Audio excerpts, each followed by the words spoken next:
नमस्कार प्रिय विद्यार्थियों, वीके नॉलेज इलेक्ट्रिकल में आप सभी का स्वागत है। राजस्थान कनिष्ठ अनुदेशक इलेक्ट्रीशियन का एग्ज़ाम हो चुका है। आंसर की लगभग सभी ने मिलान कर ली है। स्कोर एक दूसरे का पता लग गया है। सीटों का पहले से पता ही था। हर बच्चा तलाश रहा है, हर कैंडिडेट सर्च कर रहा है केवल एक ही चीज़ कि कहीं से उसको संभावित कट ऑफ मिल जाए। कट ऑफ का विश्लेषण कैसे मिल सकता है जहाँ बहुत सारे कैंडिडेट एक जगह जा सकते हो, और वो है यूट्यूब चैनल्स। तो हमने भी हमारे चैनल पर एक पोल करवाया था। पोल आपके सामने है। इसी पोल के आधार पर एक छोटा सा विश्लेषणात्मक वीडियो आपको दे रहे हैं, जिसमें हम एक अंदाज़ा लगा रहे हैं कि ये संभावित कट ऑफ हो सकती है। एग्ज़ैक्ट क्या रहेगी वो तो देखते हैं। फिलहाल के लिए यूँ समझ लीजिए कि एग्ज़िट कट ऑफ है, एग्ज़ैक्ट कट ऑफ नहीं है, पर संभावना है कि ये एग्ज़िट एग्जैक्ट में बदल सकती है। सीटों की संख्या के हिसाब से, बच्चों के टैलेंट के हिसाब से, कम्युनिटी पोल के हिसाब से, और पर्सनल जो हमारी बातें हुई बच्चों से या जिन्होंने अपने अपने स्कोर्स बताए, उसके अकॉर्डिंग हम आपको एनालिसिस देने वाले हैं। आपके क्या विचार हैं, हमारे एनालिसिस से कितने सहमत हैं, ये सभी बातें आप कमेंट करके हमें ज़रूर बताइए। आपको जो कट ऑफ लग रही हो वो भी आप कमेंट कर सकते हैं, और डिटेल जो है वो देख लेते हैं। सबसे पहले देखो, ये हमने जो कम्युनिटी टैब में पोल करवाया था वो है। अब तक 2100 स्टूडेंट ने पोल किया है। अब इसमें से कितने जेन्युइन है वो तो कहा नहीं जा सकता। हमने एक ऑप्शन दिया था 85 प्लस वाला कि 85 से ऊपर स्कोर वाले कौन से और 16% है। अगर मैं इसको राउंड फिगर में 2000 ले लूँ और उसको 16% लेते हैं तो 2000 का 16% की अगर मैं बात करूँ तो 320 कैंडिडेट तो यही हो गए। अब टोटल सीटें ही हमारी 300 थी, है कि नहीं? तो फिर तो हो गया एनालिसिस, बात ही खत्म हो गई। इससे ऊपर ही रहनी है सारे कुछ। लेकिन नहीं, कहीं ना कहीं हमें लगता है कि ये चीज़ें हो जाती है मिस आउट कहीं ना कहीं, और हम मान लेते हैं कि कुछ वोटिंग्स जो है वो ऐसे ही हो जाती है। लेकिन अब आते हैं सेकंड पर कि सबसे ज़्यादा स्कोरिंग जो हुई है ना 55%, वो है 80 से 85 वाले में, और ये वास्तविकता भी है। जिनको भी हम मतलब जानते हैं, बात हुई है, चर्चा हुई है, उनमें सबसे ज़्यादा, या ये मैं लोकल भाषा में बोलूँ कि भीड़ जो है ना बच्चों की या कैंडिडेट्स की, वो इसी रेंज में है। मोस्टली 80, 81, 80, 81, 79, 78, 82, 85 इस स्कोर के आसपास घूमते हुए हमें नज़र आ रहे हैं। तो मुझे लगता है कि ये वो नंबर होगा जो आप सबका मेरिट डिसाइड करेगा। अब बात आती है कि आपके मन में तो सवाल कट ऑफ को लेकर चल रहा है कि जी आप तो एक टेंटेटिव चीज़ बता दो। टेंटेटिव आपके सामने है। दो चार चीज़ें खुल करके बोल रहा हूँ। अगर किसी भी कैंडिडेट के 85 प्लस स्कोर है ना, तो नो डाउट उसका श्योर सिलेक्शन है।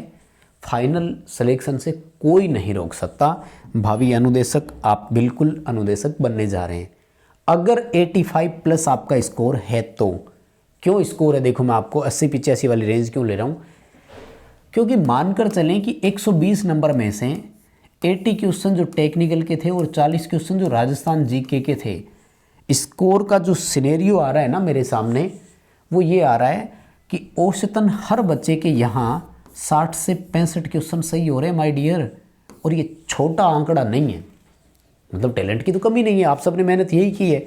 और यहाँ जो औसत टकरा जाती है ना, वो 15 से 20 यही है सबका।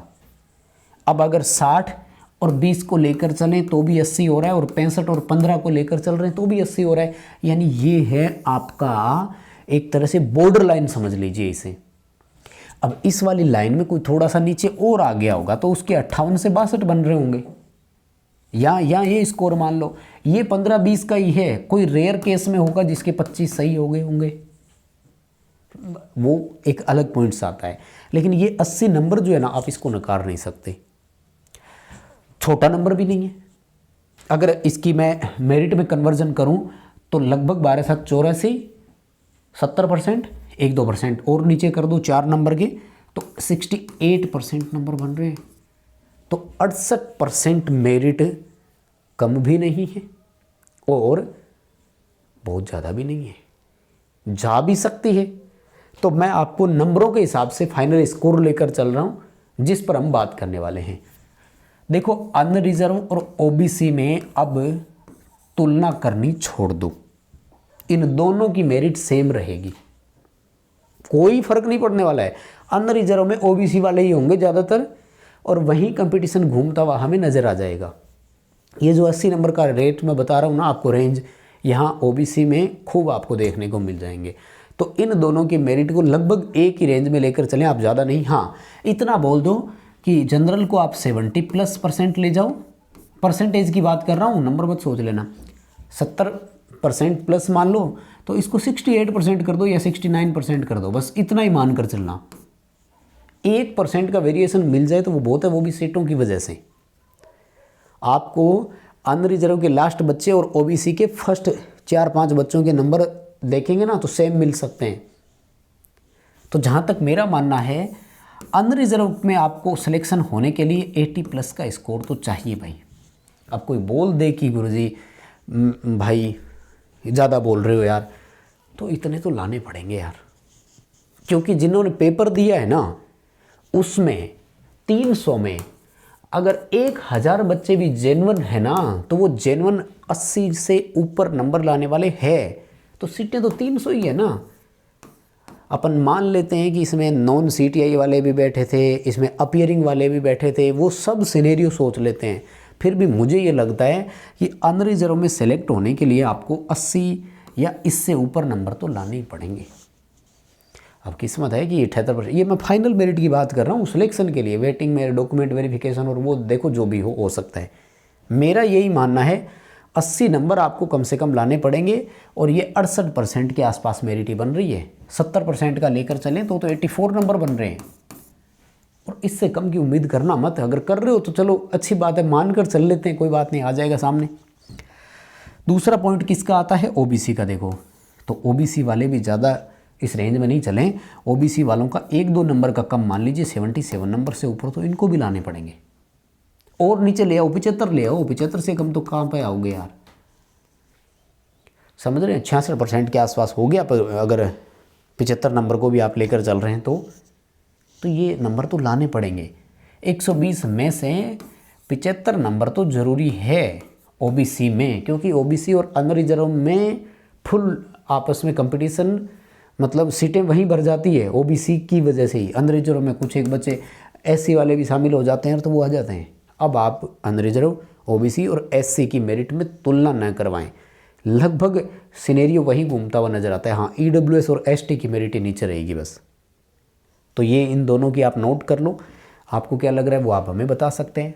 अगर मैं एससी कैंडिडेट की बात करूं तो एससी वाले बच्चों को भी कम से कम तो अगर नंबर्स के हिसाब से मैं बात करूं तो 70 नंबर तो इनको भी लाने ही पड़ेंगे यार। 70 से ऊपर शायद ही सिलेक्शन हो, मतलब नीचे शायद ही सिलेक्शन हो, क्योंकि एससी में भी तो कम नहीं है, टैलेंट वहीं पहुंच जाता है घूम फिर करके। हाँ, ईडब्ल्यूएस के लिए अगर मैं बोलूँ ना तो 65 वाले का भी सिलेक्शन हो सकता है, एसटी में भी मुझे लगता है 65 नंबर वाले का सिलेक्शन हो जाएगा। मेरे हिसाब से यही 3 रेंज बन रही है, बाकी आप कमेंट करके हमें ज़रूर बताइए। मुझे कम नहीं मिले कोई भी, कम्युनिटी टेब आपके सामने बोल रहा है, अब आप इसको नकार दो कि नहीं पोलिंग गलत हुई है तो वो एक बात अलग है। और बहुत सारे बच्चे हैं जिनको हम जानते हैं और उनका स्कोर 80+ है, जिनसे हमारी बात हुई है। 75+ वाले बहुत है, और एक नंबर की तो बात है ना, 1/3 नेगेटिव मार्किंग भी थी, तो पॉइंट्स पर आपको कैंडिडेट्स नज़र आ जाएंगे। फिर देखो कंपटीशन एग्ज़ाम में कहीं ना कहीं वो भी मैटर करता है यार। 78% वाले का सिलेक्शन हो गया और 77 वाले का नहीं हुआ ना, तो ये तो है फेल और ये है पास। अगर आप 10th क्लास में ITI में ये नंबर ले आते हो तो दोनों बच्चे बराबर टैलेंटेड माने जाते हैं, लेकिन कम्पिटिटिव एग्ज़ाम में कहते हैं फेल तो फेल, यानी ये 77 नंबर नहीं 0 नंबर वाला ही था, क्योंकि 0 वाले का भी सिलेक्शन नहीं हुआ, 77 वाले का भी सिलेक्शन नहीं हुआ। तो यही रोकेंगे, और आपके ओपिनियंस क्या है वो आप हमें बता सकते हैं। और ये फाइनल मेरिट जो विश्लेषण हमने किया है इस वोटिंग को देख करके, और जो हमने नज़र बच्चों से बात की थी वो है। आप अपने विचार ज़रूर बताइए। बहुत धन्यवाद।